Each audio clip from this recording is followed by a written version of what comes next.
When we're looking at the mid cervical spine now, the mechanics are a little bit simpler. Because when you side bend, you have opening on one side, closing on the other side. So if you have a restriction in gross rotation, we'll be looking at upper cervical. If the bigger restriction when you do your planar motions in the scan is side bending, that's when we're going to look a little bit more at the mid cervical spine. In the mid cervical spine, if I'm the top joint, so let's say this is C4, C5, and I'm C4, if I flex, both joints go up. If I extend, both come down. Or both open, both close. When I side bend, you notice that the side I'm bending towards will close or extend, and the side on the other side will open. When we have somebody with restricted side bending, we don't know if the right side, if it's restricted to the right side can't close or the left side can't open. Most times, people are like, well, can't right side bend, I'm going to work on the right joint. But there's a left one there that's getting ignored. We don't want to ignore it, because it'll just sit there happily not doing anything. Just like everyone has an uncle that way. So what we're going to do is look at side bending, and then in knowing the mechanics, we can tease out whether it's more on the right or more on the left.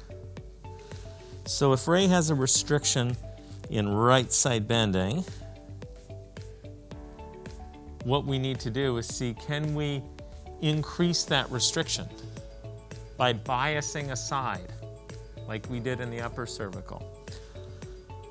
So if I extend his cervical spine, and notice, I'm just going to turn to notice when I'm extending him, I always put my hand near the base of the spine. That way when I'm extending, I know where I'm going to. That way I don't have to bring him into a hyperextension. He's got a very mobile neck. So when I extend him, then I can do the side bending. And if he did have a restriction with extension, it would be on the right side in this case, or ipsilateral side. Because I'm taking, if side bending is closing on the right and opening on the left, if I extend him, I'm taking up all the available closing. So a normal joint could accommodate that, but a restricted joint when you go to side bend is going to show a bigger restriction than in neutral or flexion. If when I side bend to the right, he's restricted, and then I flex in side bend, I'm opening the joint, taking up all available openings, so I'm working on the contralateral joint, or in this case, the left joint. So if that restriction is greater than neutral or extension, I know that it's the left joint that can't open, so that's where I want to focus my energy on, is that joint.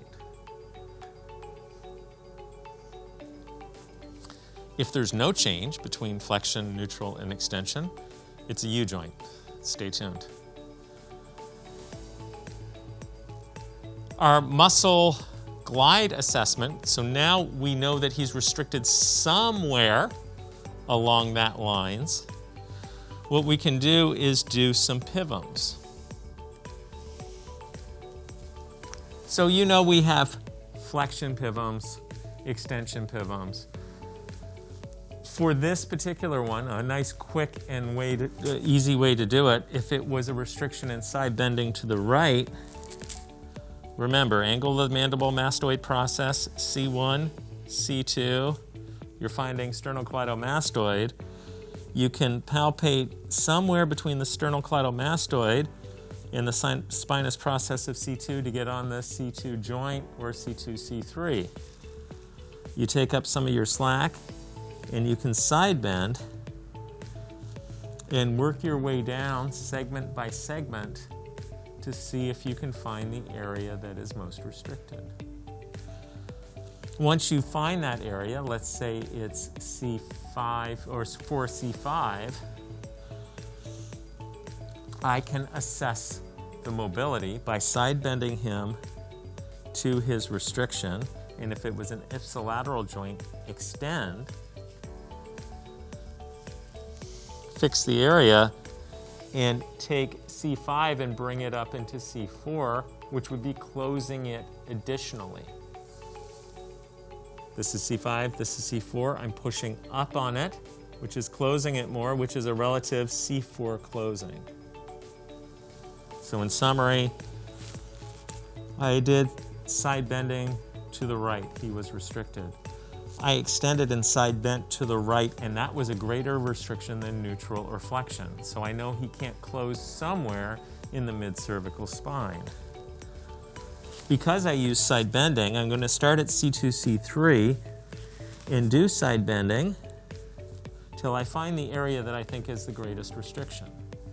In this case, it was C4, C5. So it can't close. Well, that's either the joint guarding, or it could be or sort of muscle guarding, or the joint could be restricted. So I'm going to get on C5 and push it up into C4, because that's easier than getting on C4 and pushing it down. So here we are. I take him to his restriction, and I look to see if there's a glide. I don't know. I can't feel his bee's knees bend. Go ahead, and I'm going to have him gently turn his head into me. That's going to, ipsilateral rotation and side bending go together, and then I'll feel if he glides more. I use side bending to get to the restriction, but I use rotation for the neuromuscular re-ed just because we don't typically do this functionally, you do this functionally. So, and because the coupled motions work, I can get away with it.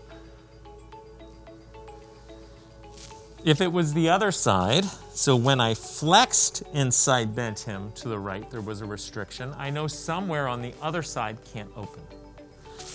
I do the same PIVMs, but this time I'm in flexion in doing them to get to the area I think is restricted.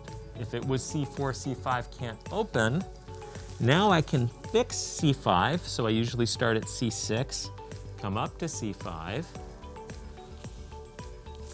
and then what I can do is bring opening up of C4 on C5, fixing C5, moving C4, having my pinky finger on the lamina. I can again use right rotation. Go ahead and turn to the right for me and relax.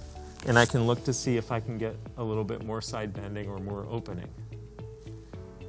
At the end of the day, whether we're doing these mobilizations in sitting or supine, we're always coming up in sitting and doing neuromuscular re-ed because they have to turn their head at the office, in the car, etc., etc.